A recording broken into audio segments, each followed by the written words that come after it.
Selamat datang di webinar Entrepreneur Starter Pack. Ya, pada kesempatan kali ini kita akan membahas tentang bagaimana sih sebetulnya anak muda ya yang ingin memulai bisnis kopi. Karena saat ini semuanya pada buka bisnis kopi ya. Tetapi harus diingat apa aja yang harus diketahui bagi anak muda yang mau bisnis kopi. Karena kalau tidak mengetahui hal-hal ini nanti yang akan kita bahas mungkin ya kurang baik ya, karena harus memiliki pengetahuan tentang kopi itu sendiri, harus memiliki pengetahuan tentang bagaimana menjalankan bisnis kopi itu sendiri. Nah, kali ini kita kedatangan narasumber ya bernama Mas Luke Hari Wibisono. Halo. Ya, perkenalkan Mas Luke Hari Wibisono ini owner dari Srivi Java Roastery. Yeah. Oke. Mas Luke sendiri waktu itu ya memutuskan untuk bisnis kopi atau berkecimpung di dunia perkopian lah ya. Itu gimana dan kenapa memilih itu?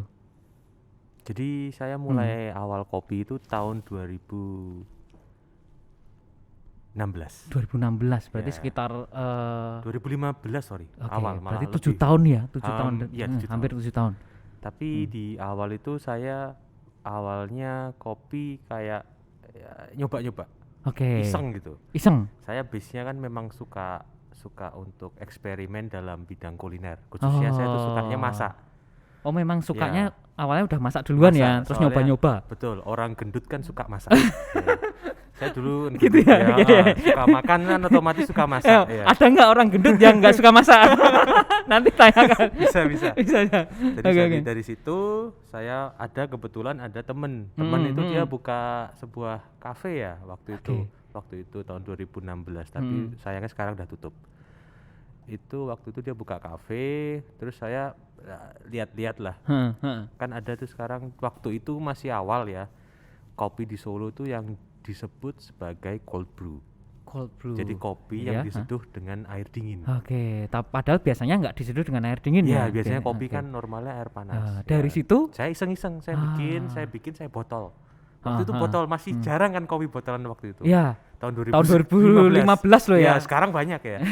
Sekarang udah menjamur. Dulu masih belum ada. Saya iseng, saya masukkan titip lah ke dia. Aku titip. Kok laris banget. Ya, jadi tapi waktu itu udah ada punya brand sendiri atau memang dulu waktu itu brandnya pakai nama saya, jadi Lux Cold Brew. Ya, waktu itu. Terus setelah itu jalan muncul sebuah hambatan. Kita kan hitungannya saya supplier ya, saya supply cold brew ke kedai kopi.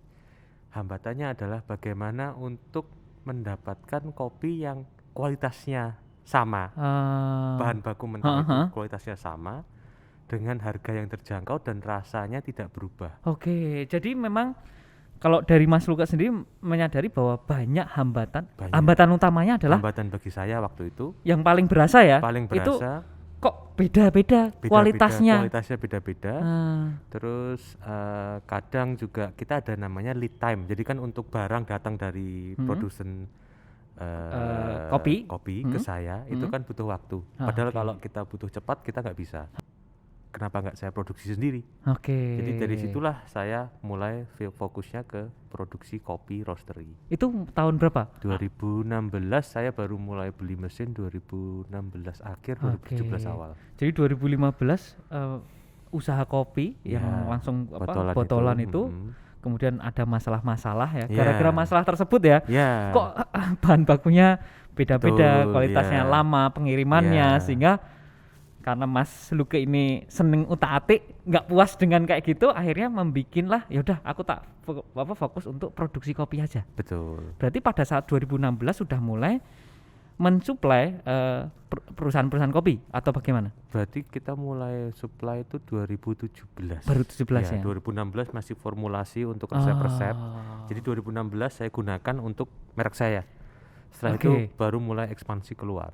Jadi digunakan untuk perusahaan sendiri dulu ya? Iya. Langkah pertama untuk saya memulai usaha ini kira-kira apa, Mas Luka? Langkah utama yang pasti niat dulu. Niat dulu ya? Iya, niat. Niat, kalau kita nggak niat dan tidak serius Untuk berusaha kan otomatis kita tidak mau berkembang. Ya, oke. Berkembang dalam artian kalau bisnis kopi ya belajar, Oke. belajar bisnis, Heeh. belajar manajemen, Oke. belajar resep, belajar dapur. Oh, Iya. berarti belajar bisnisnya, Iya. belajar resepnya, Iya. sama ya mau dong di dapur. Iya. Karena kan nanti pasti berhubungannya Pasti. dengan membikin sebuah kopi itu. Paling penting sih benernya memang manage ya. Manage ya. Ya memanage. Setelah itu memang benar penting juga untuk memiliki pengetahuan tentang kopi itu sendiri. Oke. Jadi kalau mau paling gampang sih kita bisa ikut kursus. Oke. Paling susah ya tapi enak itu kita ikut orang aja. Ikut orang ya. Iya, Ikut orang belajar dulu ya. sambil dibayar. Ah. Ya. Wah, berarti enak ya berarti. Ya banyak kan seperti itu kan Iya. kayak anak muda-muda sekarang Iya. sambil kuliah mereka bisa part time. Oke. Cari temen, bikin circle, bikin Sama belajar juga di sama tempat belajar circle. juga. Oke. Iya, betul. Jadi oke, berarti harus tadi ya pertama niat, yang kedua manage Iya. manajemen ya harus belajar manajemen di mana Betul. ya tahu sendirilah di mana di sini. Yang ketiga pengetahuan tentang kopi Iya. bisa didapatkan melalui kursus atau melalui ya udah ikut orang aja. Iya. Lingkungan pertemanan bisa atau Bisa. kerja di tempat kerja sebagai freelance. Betul. gitu. Kira-kira untuk belajar kopi itu seberapa sulit sih atau mulai dari mana sih sebetulnya kalau mau belajar tentang kopi itu, Mas? Belajar tentang kopi paling gampang kita ke kedai kopi. Ke kedai kopi? Kedai kopi tapi cari kedai kopi yang mungkin baristanya itu nggak terlalu jauh sama customer. Jadi yang di depan bar itu ada kursi. Itu kan Oke. sebagai media untuk barista dan customer untuk berbincang.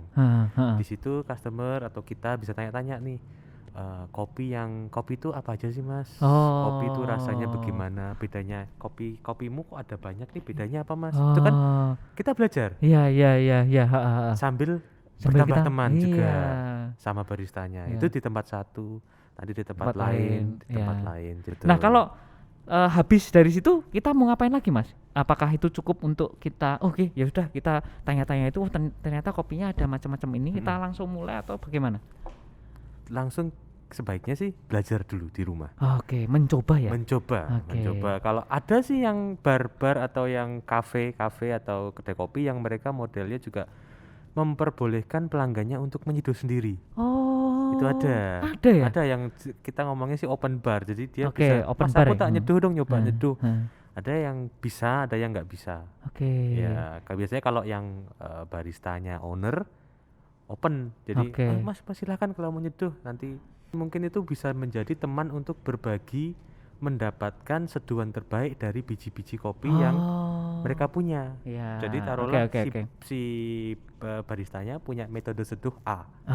Si customer temennya itu nyoba-nyoba yang A kok saya nggak cocok ya. Oke. Terus dia Mencoba. baca-baca, dia cari referensi, dia bikin yang B. Oke. Ternyata yang B lebih enak nih, yang A juga setuju dia. Wah, yang enak yang B. Oke. Dia pakai yang B. Oh, jadi malah justru menambah pengalaman terhadap Betul. kemungkinan menemukan suatu resep baru lah ya, katakan Iya, boleh katakanlah resep cara baru, baru untuk cara baru menyeduh. untuk menyeduh. Iya. Ya, jadi malah justru dengan kita open mind ya Iya. tentang orang lain dan sebagainya, itu bukan berarti kita malah bakal kehilangan, justru malah kita akan mendapatkan ilmu lebih loh ya. Iya. Jadi kalau dari Mas Lukas sendiri pilih mana? Yos, kamu harus tahu banyak hal dulu ya toh, Iya. baru buka blank gitu. Betul.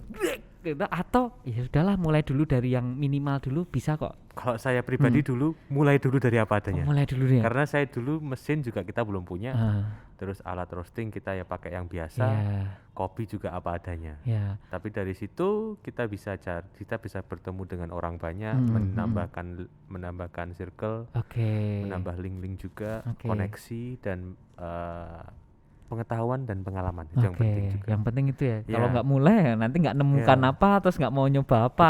Betul. Kalau mau buka kedai kopi kan kecil-kecilan juga bisa. Iya. Dalam artian manual brew. Jadi tanpa menggunakan mesin yang berat.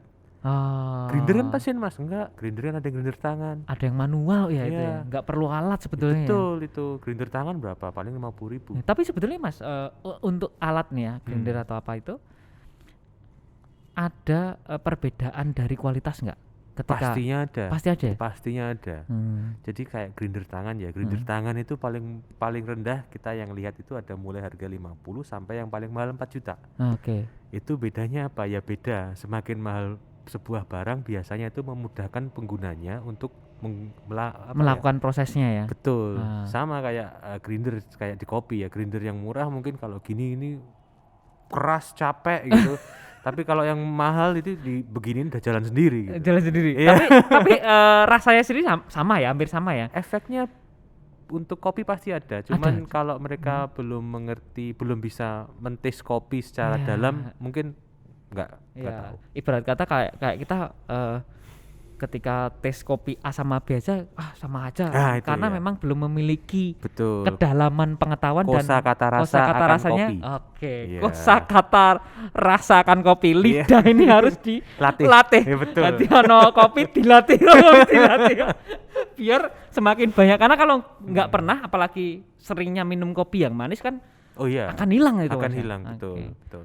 Tapi pertanyaan lagi nih Mas, apakah bisnis kopi ya di Indonesia atau di wilayah Solo ini kalau kita buka itu masih memiliki peluang yang baik karena kan sudah banyak sekali. Betul. Itu menurut Mas Luka gimana? Kalau menurut saya pribadi bisnis kopi itu ya naik turun sih Mas. Naik turun ya? Ya dulu kopi juga awalnya kan kita bentuknya warkop ya.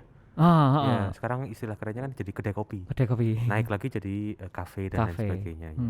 Lah untuk kopi itu juga sama, dia naik turun, tapi semakin kita kesini semakin kita melihat banyak segmen dari pasar ini. Segmennya sudah mulai tambah banyak ya. Kalau Iya. dulu kan naik turun gara-gara segmentasinya itu aja. Itu aja, betul. Oke. Sekarang mulai banyak dan mereka banyak melakukan diversifikasi. Jadi untuk mempertahankan brand itu kita memang harus diversifikasi dan jelas dulu ya. betul. Ya, kita mau bedanya apa ini? Kita mau di kedai kopi, kita mau bikin kopi, brand kopi di kelas mana sih? Ya. Di low end apakah mid end atau high end? High end. Itu kan mempengaruhi Ya. jangka panjang Di dan pecinta kopi yang seperti apa betul, juga yang mereka yang seneng kopi banget atau mereka yang yang penting kopi ya. yang penting karena tipe-tipe pengopi ini juga Betul, banyak ya Mas iya. ya. Ada apa aja nih Mas Iya. tipe-tipenya? Banyak Mas. Banyak ya. Banyak Kalau Mas. nggak salah kalau waktu itu saya pernah baca tulisannya Mas juga kayaknya Oh, iya. ada tipe kopi yang sosialis ya. Iya, Ya, iya. dia tuh ngopi ya gara-gara teman. Teman-teman, ya. Tapi biasanya kopinya yang manis ya itu ya. Social drinker berarti. Social drinker. Iya. Nongkrong yuk, ya nongkrong Iya. datang. Nah, gitu. kita bisa memastikan customer kita segmentasi mau kayak gitu atau enggak. Karena itu Iya. juga membedakan kita mau mengolah kopi seperti apa ya Mas ya. Betul sekali. Oke. Kalau orang-orang social drinker yang penting kan kopinya sebagai teman untuk Teman ngobrol. berteman. Iya, teman untuk ngobrol santuy. Iya, teman Santuy. untuk ngobrol santuy. Itu yang penting tempatnya juga harus enak ya, harus Betul. nyaman. Vibe-nya harus dapat, ambience-nya dapat. Ambience harus dapat. Betul. Tapi kalau pencinta kopi yang bener-bener kopi itu sendiri ada juga ya Mas ya. Ada banyak. Mas. Segmentasinya juga Segmennya pun orang-orang ada. yang seperti itu ya. Ya, dan mereka juga concern banget terhadap air. Kamu pakai air apa sih? Sampai segitu. Oh iya. Beda ya Mas ya. Beda. Maksudnya airnya air apa ini beda, Mas? Beda. Air itu Misalnya, kan, misalnya saya non endorse ya, jadi saya nggak nyebut merek ya, tapi yang pakai yang biru sama pakai yang orange itu, Oke. ya itu beda. Beda rasanya. Beda. Kita kalau kita orang kopi kita Tahu ya? Ya. Aduh, Ini kok nggak kayak biasanya airmu ganti ya? Gitu. Kalau nggak gilinganmu beda ya? Gitu. sampai segitunya tahu ya. Ya, Oke. air itu Nah, kalau udah mau dalam banget. menyasar segmentasi pasar di sana ya Berarti baristanya atau kita sebagai owner harus memiliki pengetahuan yang lebih dalam daripada iya. calon Calon pelanggan kita. Kalau Betul. enggak nanti kebanting, waduh, Wah, enggak mau kamu balik nggak lagi. tahu, gitu. Ternyata kamu enggak ngerti Cuman ya. begini orangnya gitu. Ngono meh ngedoli aku. Iya. Makanya kita harus tahu dulu ya Betul. sebelum kita buka usaha kopi, kita juga harus tahu segmentasi kita, diversifikasi kita itu mau kemana dulu ya. Betul, Perbedaan iya. kita dengan usaha kopi yang lain mau Betul. seperti apa. Konsepnya gimana sih? Konsepnya gimana. Iya. Jangan asal nyemplung, Betul. tapi boleh asal nyemplung, tapi asal kemudian belajar ya Mas Belajar ya. ya. Nggak apa-apa. Belajar terus betulkan konsepnya. Ya. Kalau udah bener ya udah jalanin terus. Iya, betul. Oke. Seperti waktu itu Mas Luka juga Ya. mencoba dulu ternyata Ternyata bener terus kita betulkan konsep. betulkan konsep. Ya, mungkin kita langsung aja ke studio sebelah untuk live demo bagaimana cara membuat kopi yang paling minimal yang kita bisa jual dan peralatannya butuh apa aja. Nanti setelah lihat video ini langsung buka usaha aja, nggak usah kelamaan ya. Cocok. Oke, sekian kita pindah ke studio sebelah Mas ya. Oke, assalamualaikum warahmatullahi wabarakatuh.